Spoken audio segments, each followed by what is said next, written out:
we're going to move on to some of the conditions. What is it that the CRPD, and if we've talked about all these sort of very highfalutin ideas, what is it that actually makes inclusion? What are the conditions for inclusion? So in a school or educational context, the kind of inclusion I'm talking about needs a number of conditions to be present and actively pursued across the school community. So the presumption of competence is one, and we talked about that in the CRPD, where all children, regardless of neurology, are taught on the presumption that they can, rather than the assumption that they can't, and where a perception of an ability to learn and mature underpins all expectation. And this in turn drives rich and meaningful opportunities, and that in turn drives the chance to achieve. And we'll come back to that. We'll come back to each of these. A commitment to an unrestricted, not the least restrictive environment. That's the next thing. An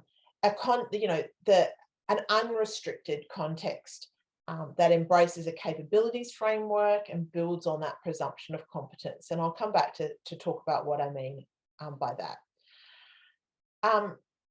That we experience or we promote social inclusion of our children, not just educational inclusion, through the social and emotional learning of all children. Not only autistic children need to learn social skills, and bidirectional social skills are going to be important. And again, I'll talk about this in a minute, but we have to build foundations of acceptance and respect. And our learning and social communities in schools have to be built on those foundations of acceptance and respect of diversity, not having any marginalising supports and things like that. And the last one, which again mentioned in the CRPD, is Universal Design for Learning, or UDL.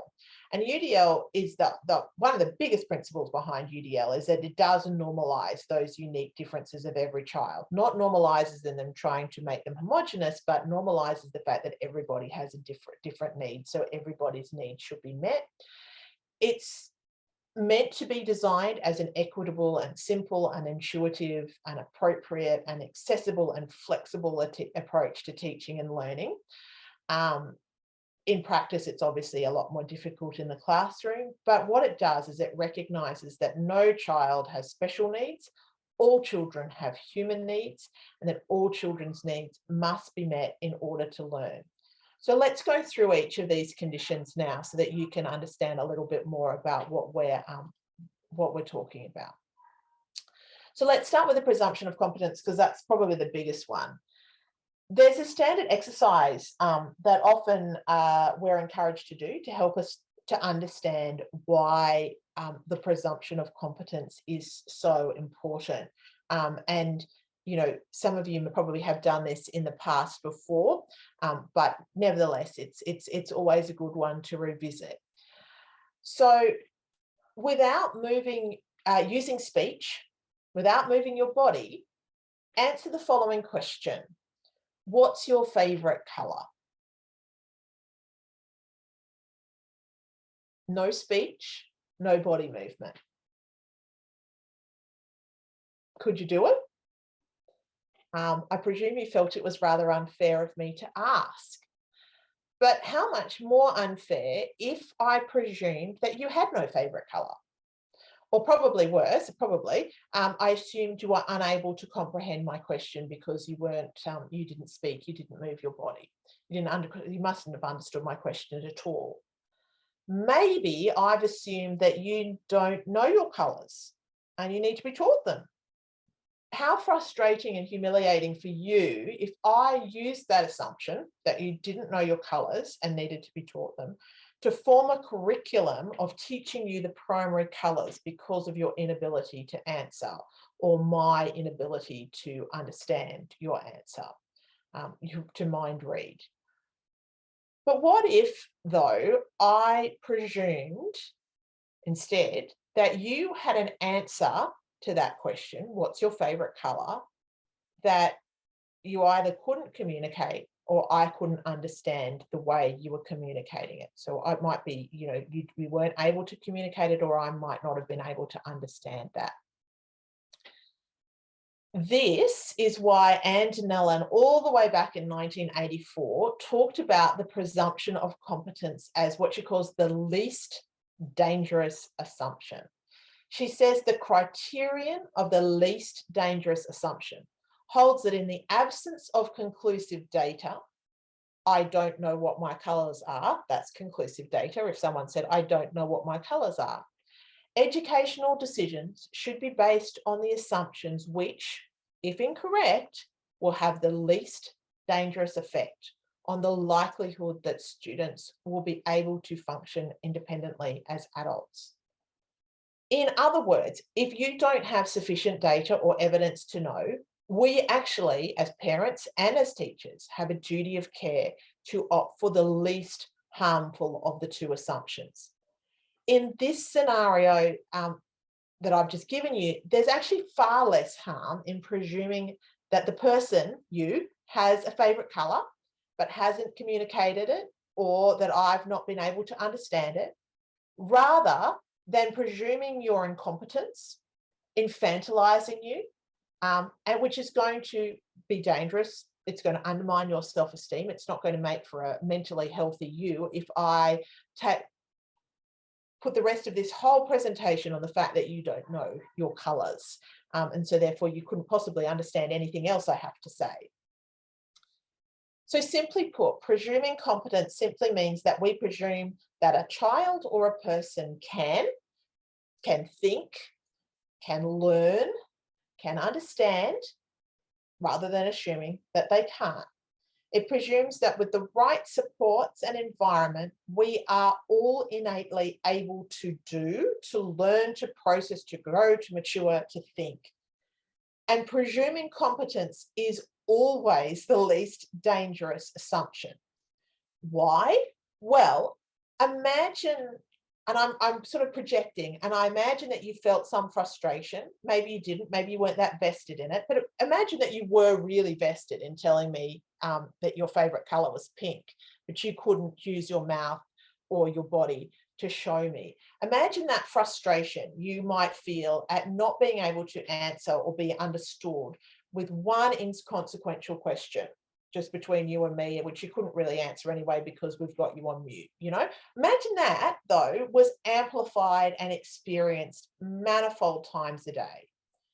That you were infantilized, that you were assumed that you couldn't, that you didn't know, and that you needed to be taught the basics rather than assuming that you were a person with desires and preferences and dignity and humanity.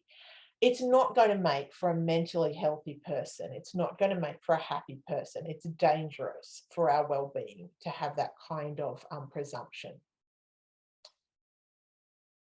But what's equally as dangerous and hugely dangerous in the classroom is that this becomes then a self-fulfilling cycle of low expectations that occurs often for the teacher.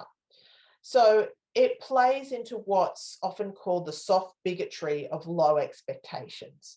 We call the presumption of incompetence, so when you don't presume competence, we call that soft bigotry because it's subtle, it's nuanced, and it's often really hard to see, unlike, sort of hard bigotry, which is things like prejudice and discrimination and marginalization. That's often easy to see and pick out. This soft bigotry is insidious, it's subtle, it's hard to pick out. And basically the cycle of low expectations that's fueled when we fail to presume competence goes like this. You have these low expectations, there's perception of incompetence, that you can't do, you can't learn, and that drives really low expectations. Then those low expectations that our teachers might have limits the opportunities that they give to our children. When our children have limited opportunities, that limits the opportunity for them to achieve, to show something differently, to not fulfill, the perceptions in the first place. Because the fewer the achievements, that validates that misperception of they can't learn, they won't, they don't know, they can't grow. Okay, so presuming incompetence causes irreparable harm. And it's worth noting at this point that the presumption of competence is going to be especially vital for our non-traditionally communicating autistic children, our autistic children with complex communication needs, and our autistic children with an intellectual disability. But particularly communication is a big one, because competence and communication are very often linked in our current educational opportunities. But actually, did you know that what we're coming to learn is the way we test and understand the intellectual capacity of non-speaking children is so totally flawed as to be totally harmful and not helpful. Because tests are fundamentally all of our, IQ tests, all of the sort of the WISC and the WIPSI and the other things that you might, the SB5, anything that you might come across, fundamentally, most of them are based on spoken language. And non-speaking children, their brains and their communication processes work very differently. And essentially what we've started to do is conflate an inability to speak with an inability to think or learn or process. And that is the crux of this presumption of competence. So research is beginning to show that around half of non-traditional communicating children who would otherwise have been identified as having an intellectual disability actually didn't have an intellectual disability when they were allowed to communicate in their own time, in their own way, in their own space. It doesn't matter if your child has an intellectual disability, they do, and they still have the opportunity to learn, to grow, to mature. And we should always encompass this presumption of competence for all of our children. But we also have to be aware that the measurement tools that people will tell us about our children are often invalid. So we have to be, as parents, really strong in our commitment that not having a means to communicate doesn't equate to having nothing to communicate. No child needs to prove they can communicate or prove they can learn to be given the opportunity to be educated, to learn, and the opportunity to presume that they would communicate once they find their communication. So how can we as parents defy this soft bigotry of low expectations? Well, we presume competence. We do the flip side. Because when we have high expectations and high perceptions of what our child can do, that's going to drive our high expectations. Our high expectations are going to drive lots of opportunities for rich learning and rich achievement. Those opportunities, as I said, drives the achievement of the child, and the achievement underpins and drives that perception that they can. So inclusive schools acknowledge the innate competencies of all students, and they demonstrate a respect for all students' innate dignity and humanity. And this presumption of competence does have that legislative framework. It is embedded in Article 12 of the UNCRPD. It is embedded in the DDA, and it is embedded in this DSE. And the Inclusive Schools community project puts it like this: providing opportunities is far better than not providing opportunities. Setting high expectations is far better than accepting low expectations. Providing a rich, inclusive learning environment is better than accepting less and discovering when it is too late that these students had capabilities and potentials that were missed. The opposite can lead to adverse outcomes for the student, such as fewer educational opportunities, inferior literacy instruction, and fewer choices in life, particularly as an adult. So another condition for inclusion, we're going to talk about what's called the least restrictive environment. So when we talk about education for autistic children, children with disabilities in general, we're often confronted by the term the least restrictive environment. And in essence, that's a principle that says our children, our autistic disabled children, should be educated in the same educational environment as other children, so mainstream schooling. But then it says things like, as much as possible, to the maximum extent possible, or to the maximum extent appropriate. I'm going to come back to that in a second. So actually the least restrictive environment first sort of came about and was enshrined in IDEA, which is the Individuals with Disabilities Education Act from the US. It's US legislation, not Australian. Which requires, so IDEA requires that there's a continuum of alternative placement options for children, from the least restrictive, which is a mainstream or what they call a general education classroom in the US. Then you go to a special education classroom. So again, as I said, in New South Wales, we'd call that a support unit or an aspect satellite class. To an SSP, so that's school for specific purpose, so that autism school or a special school, all the way through then to a residential facility, which is considered the most restrictive environment. The principle in IDEA is that if satisfactory progress isn't occurring in the least restrictive environment, then it's appropriate to move a child to a more restrictive environment to ensure that they get an appropriate education. And this concept of the least restrictive environment absolutely totally undermines inclusive education, because it allows schools to abrogate their responsibility to provide appropriate education in a mainstream environment, because there's always an option to move to a more restrictive environment. The simple opportunity to move a child from a lesser restrictive to a more restrictive environment because they are not making satisfactory progress against an arbitrary, standardized, neuronormative norm erodes the whole ideology of inclusion.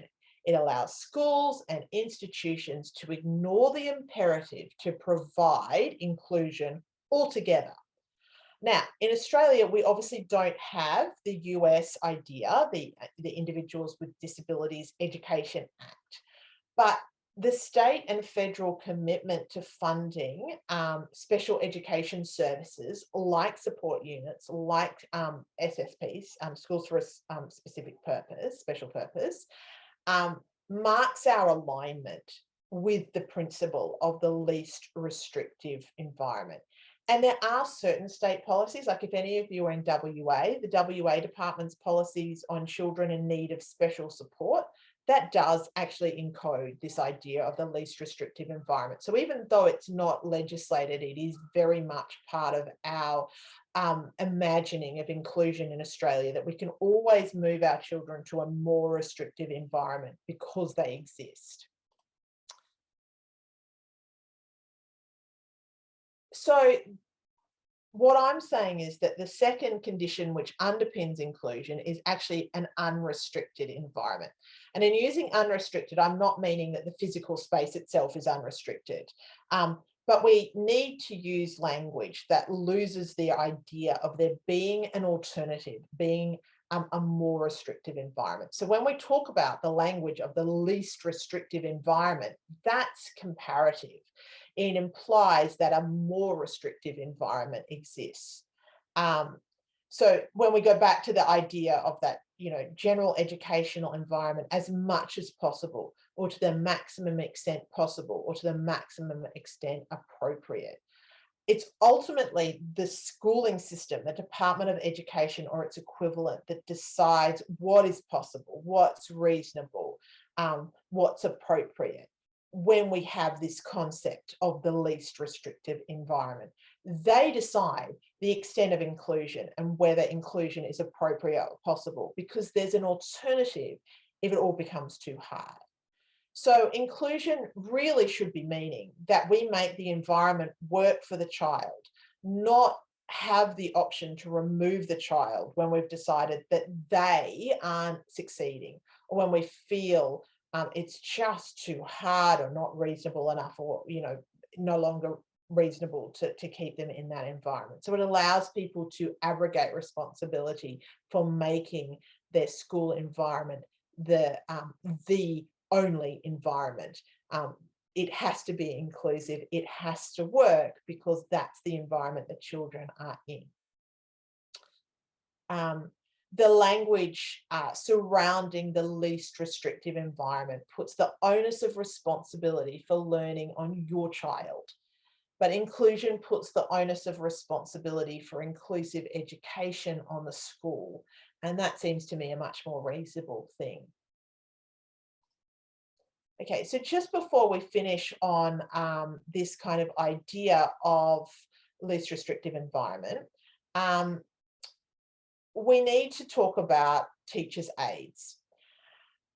And often we judge a school's support by how much time they might provide a teacher's aide to our children. How much of our, when will they have one-on-one support from a teacher's aide? How will they, what sort of funding goes into that teacher's aide?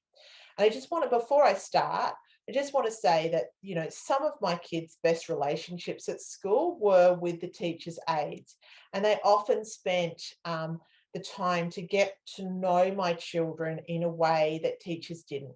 They fostered trust and safety. They fostered this sort of secure attachment relationship.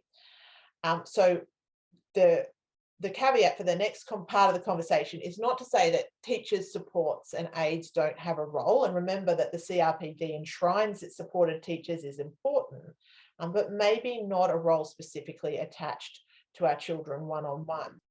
So when they are attached one-on-one to your child, teachers' aides are actually not evidence-based to be inclusive or beneficial to your child. So that might be a bit shocking to some of you. In fact, it's the opposite. So a teacher's aide who is in a support role to support the teacher and not your child, that actually is evidence-based to be inclusive and beneficial. But when that teacher's aide takes on responsibility for your child, their emotional, physical, mental, and often educational well-being, that's when we see that evidence-based turn around a little bit.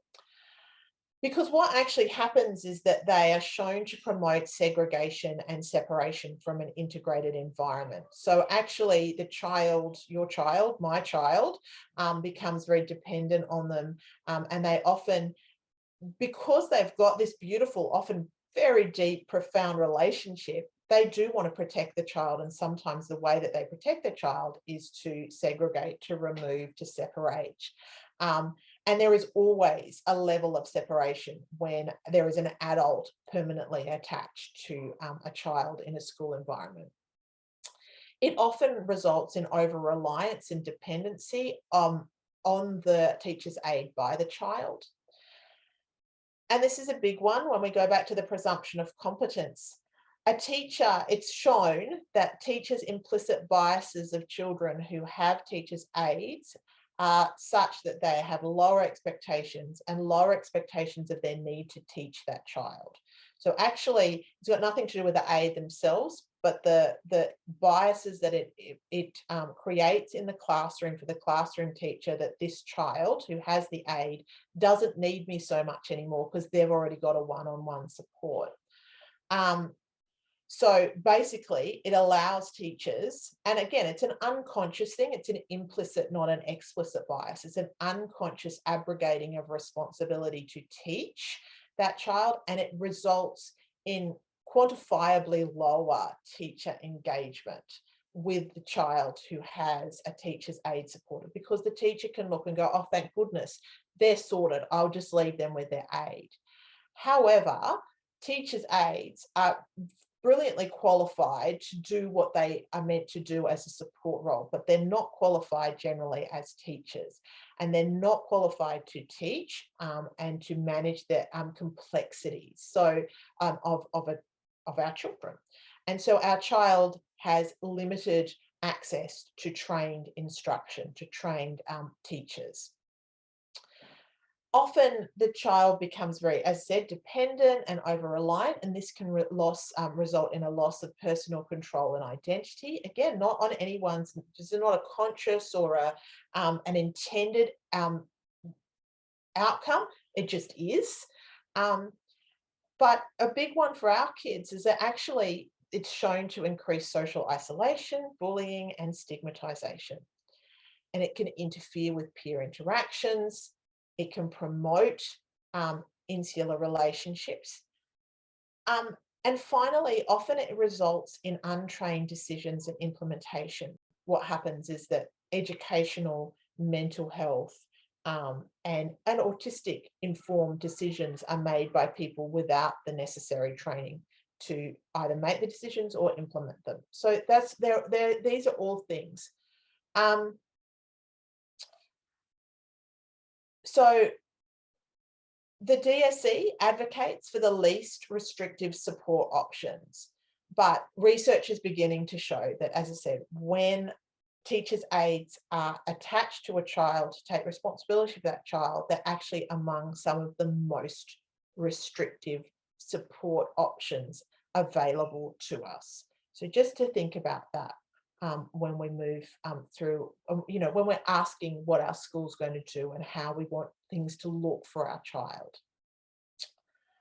Okay, so the third condition for inclusion is social inclusion.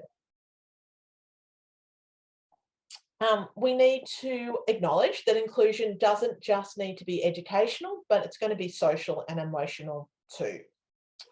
And social inclusion falls under the label of social emotional learning, or SEL. So SEL, according to the Victorian Department for Education, SEL helps students to learn the competencies and skills they need to build resilience and effectively manage their emotions, behaviours and relationships with others. So nothing particularly concerning there. Social and emotional learning involves students to having the opportunities to learn and practice skills like cooperation and managing conflicts and making friends and coping and being resilient, and recognizing and managing their own feelings and all of those sorts of things. And generally speaking, an SEL program is going to have some broad areas of interest around self-awareness, self-management, social awareness, relationship skills, and responsible decision making. So as Joan Cole-Duffel points out in this quote, when schools commit to promoting students' social emotional learning, they become positioned to engage all education stakeholders and create a safe, equitable, and engaging school climate. So each student acquires and enhances their knowledge, skills, and dispositions they need for interpersonal and life success. So fundamentally, a commitment to SEL represents a school's commitment to preserve the intactness or authenticity of a child's organic identity. And this is where it often falls down, because particularly for our autistic children, much of what is often considered social emotional learning is about them learning to be non-autistic social skills, learning how to be not autistic. And often for our children, SEL programs become a way of normalizing rather than what should be the cornerstones of SEL, which is to preserve intactness or authenticity of a child's identity. SEL should be building autonomy and agency and self-determination. And it does so within the context of preserving and building other children's capacity to do the same, but in organic ways that are organic to them. And there are ways to actively and proactively promote acceptance and respect within and across the school community. Now, in Australia, schools are encouraged to adopt SEL programs and to explicitly promote and build these schools in the students. But as I said, the idea that SEL what usually happens in a school is that they are neuronormative, and it becomes less about acceptance, and more about establishing a prescribed set of skills, around eye contact. What does friendship look like? Friendship needs to be peer. It needs to be reciprocal. This is what a conversation looks like. This is how you do eye contact. Those things are often what become part of an SEL program, rather than, um, you know, things that are going to fit with an organic autistic identity. And so that the net result of many SEL programs is that actually they appear targeted at making autistic children conform. So when you talk to your schools about their SEL program or how they're going to implement it, a good question that you can ask is, what opportunities will my child have to share what is about what's important to them about their identity? What opportunities will my autistic child have to teach others about their autistic social skills? So, your child might be interested in talking, talking about the social skill of info dumping, and generosity of knowledge. Um, we have to understand that SEL just on its own is not going to equate with social inclusion. We need to encourage our schools. We need to open a dialogue with our schools who probably will never have even considered this, because the people at the top are not autistic, and they won't see the ableism that kind of underpins this. We need to talk to our schools about multi-directional, bidirectional SEL, in which children and adults are all seen as learning partners with responsibility, not only for developing their own social emotional cognition, but also for learning the social emotional cultures and norms of others, autistic social emotional culture. So good SEL is about sharing cross-cultural knowledge. So I talk about autism as a culture here, autistic and non-autistic cultures need to come together and share the differences in our cultures. It's about meeting halfway. And it's this kind of SEL, that kind of SEL that says, this is a non-autistic social skill, and names it as a non-autistic social skill. But here is the flip side. Here's an autistic social skill, so that the non-autistic children can see that we're not saying that autistics don't have social skills, but that they are different, and that you kind of meet halfway, and we're naming these things and giving language explicitly to them. So here's an autistic social skill, here's a non-autistic social skill. It's that kind of SEL that's going to gift our kids the feelings of belongingness and mental health and well-being and safety and security and self-determination. That's what it's going to help them to build, to experience social inclusion. And, it's just worth noting here that those ingredients, the belongingness, the safety, and the self-determination, the things that we've been talking about, these are absolutely necessary ingredients for learning. Without these, our children don't learn. And so they're not going to learn necessarily in that, least restrictive environment if they're scared of bullying, or if they are concentrating on masking, or if they're exhausted from performing. So it's really important that we have all of these pillars concurrently standing, otherwise the whole inclusion collapses. So, I have a coffee delivery. That's excellent. It's about time. Not that it's about time for my husband to deliver it, just that I could do with it. He probably can't even hear that. But anyway, so how do we know if a school is really committed to SEL? One of the best examples that you can look for is acknowledgement of accomplishments beyond academics. So if you see a complex hierarchy of awards and extrinsic motivators, these are not actually a hallmark of social inclusion. They're not a hallmark of good SEL, because we want to see accomplishments being acknowledged and celebrated, but not necessarily in that sort of really hierarchy of awards, because that's often very exclusionary for our kids. Some other questions we could ask of schools, some other ways that we might assess social inclusion of a school. is by observing or asking about how students and educators build awareness of their own implicit biases. Is ableism, often schools now talk about racism and other sorts of isms. Um, are they aware of their own implicit ableist biases? Is this something that's in their conversation? How do teachers and students exercise a growth mindset? And if you're not sure about this concept, then you can look up Carol Dweck, her idea on growth mindset. How welcome did you feel? Was there a focus on inclusiveness and acceptance? Was there a focus on strengths and capacities?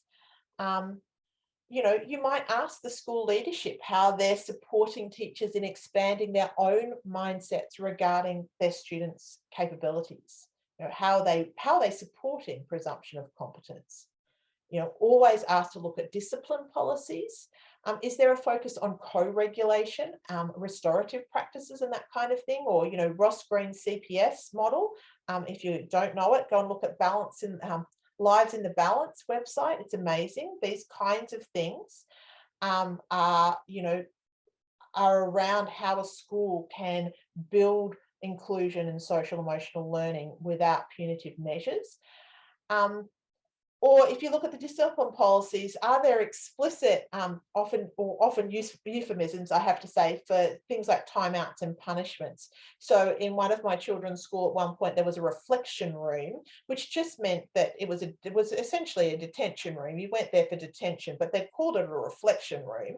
Are they these sorts of explicit euphemisms for, timeout and punishment? How are students taught and how do they exercise their autonomy and their agency? And this is beyond exercising grit and resilience. What evidence can you see that the school recognizes injustice and asks children and teachers both to use empathy, to use perspective taking, because it's something that we're often accused of as autistic people, is that we can't take perspective. But what evidence do you see that others are taking perspective? Self-regulating, as I said, co-regulating, social problem skills to address injustices when they encounter it. And how does the school harness young people's innate sense of justice and activism? How does it enable them to build their and our capabilities to address inequities in schools and communities in the broader society? In other words, what we're really looking for is, are our autistic children's peers being taught to be effective and respectful allies? And because that's what we need, actually. And you might notice then that in a genuine social inclusion, social emotional learning program, there's actually as much emphasis on teaching, learning and demonstrating as there is on student learning and demonstrated. And that these sorts of programs are targeting everyone, not just a few, not just our autistic children. So if you feel that your autistic child is being singled out for an SEL program or something like that because they don't have social skills, that's not inclusionary, that's exclusionary. Good SEL programs are going to acknowledge the strengths that our children can bring to the learning and social communities.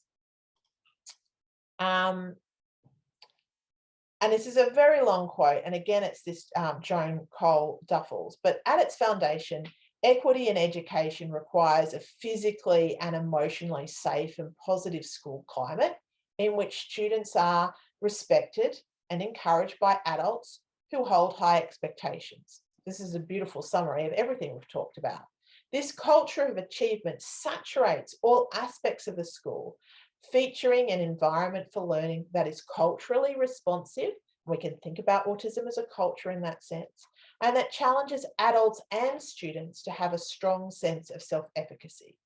In addition, such school climates encourage students and teachers to bring thoughtful debate, listen to, and learn from others' perspectives, and disagree with one another as well as adults without fear of reprisal or recrimination. This process is neither clean nor straightforward. Inviting students to engage in justice issues can be messy and fraught with difficulty for students and adults alike.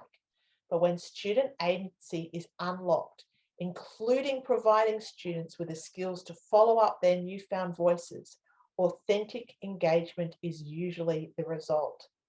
SEL cannot solve the social inequities that affect our students. These are structural issues to which all educators must be attentive and about which strong advocacy is needed. While this is taking place at a wider ecological level, by linking SEL to equity in schools now, every day, we and our students hone the skills to become the architects of a better world. And my gosh, wouldn't we love that for our students? I needed to quote that in full because I didn't know how to cut bits of it out to make it as strong as it was. So that's what we're looking for. Now I can see that my time is ticking away. So I'm going to quickly go through UDL before we go into the partnership part. The fourth and final condition for inclusion is UDL, Universal Design for Learning. So despite the name Universal Design for Learning, the emphasis of UDL is actually on individual and personalised learning, not on a universal one-size-fits-all approach. So it's kind of a misleading name in some ways. Perhaps you could talk about the only one-size-universal approach for teaching and learning is that you have to accept every single child is going to be unique and have very different needs, learning needs, educational needs, mental, social, emotional needs and capabilities and merits. And the only thing you can assume is that there is no one size fits all approach for any child. So Mike Marotta puts it, UDL is not a special ed thing or even a general ed thing. It's just an ed thing. It's the way to connect every student to the learning experience and a way at looking at learning that is fully inclusive and promotes success for all learners, regardless of ability. So that is kind of the essence of UDL. So how is UDL inclusive? Well, partly it's grounded in choice.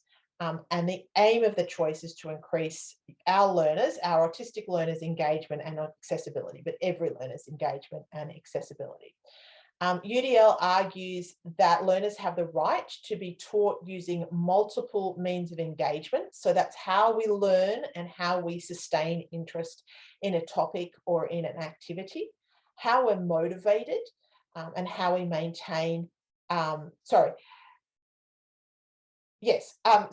we maintain our effort to finish a program, a project. We also have multiple means of representation, how information is presented to a learner in a way that's understandable and relevant and meaningful to them, and multiple means of action or expression. So how learners can demonstrate what they've learnt, their mastery of the subject, and their response to their learning. So what UDL is recognising is that all learners are variable across engagement, representation, and action, and that our ability to learn is going to be highly dependent on context. So UDL recognises that actually not just, we often talk about autistic children having a spiky profile, but all learners have a spiky profile of interest and capability. Some things we're going to be naturally interested in, some things we're going to have natural strengths in, other things are less motivating and relevant, and other things we're going to need more support. So UDL is a set of principles for curriculum development that gives all individuals equal opportunities to learn, not a single one-size-fits-all solution, but rather flexible approaches that can be customised and adjusted based on individual learner needs. UDL develops expert learners who are purposeful and motivated, resourceful and capable, and knowledgeable and strategic and goal-directed. And the joy of UDL is it's specifically designed to meet all student needs. So when it's well implemented, it means that children are genuinely invested in what they're being taught. They can disengage and re-engage in learning during activities.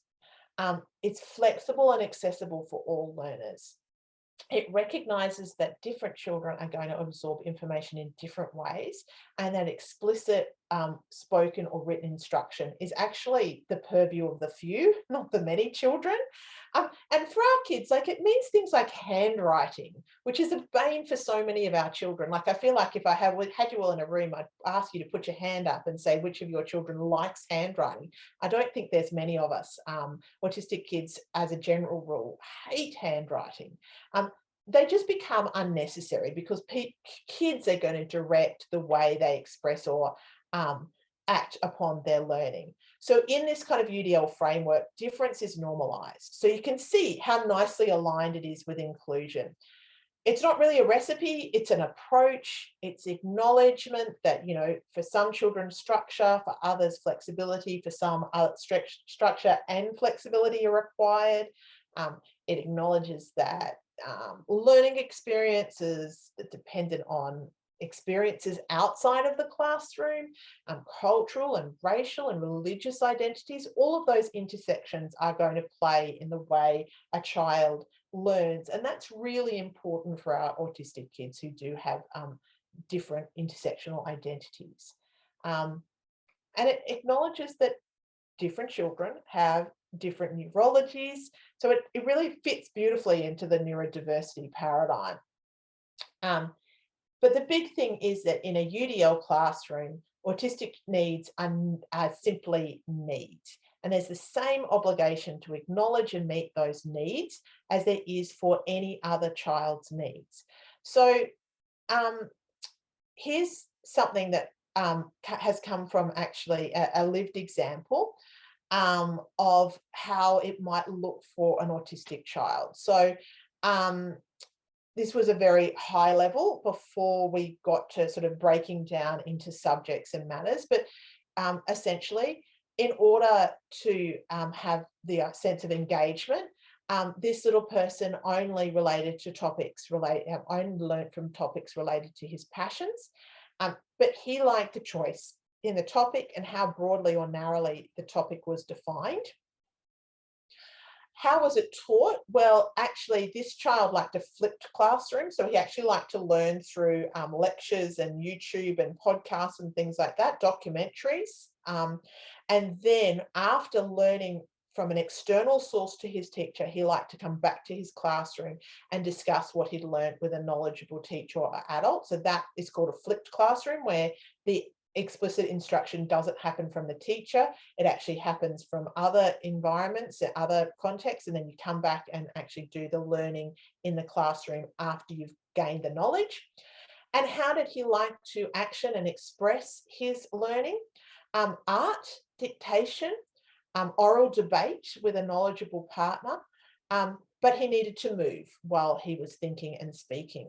So this was kind of a high level recipe before we got to, before we got to the kind of granular, what that might look like for different sorts of things. Basically what I'm saying is if you're going into a classroom and seeing 20 copies of the same worksheet or 20 artworks that are substantively the same, you're not looking at a UDL classroom. So you're going to be able to see lots of different things going on. And before we will go on to the last little bit about partnerships, one of the things I just want to say is that there is a caveat to inclusion.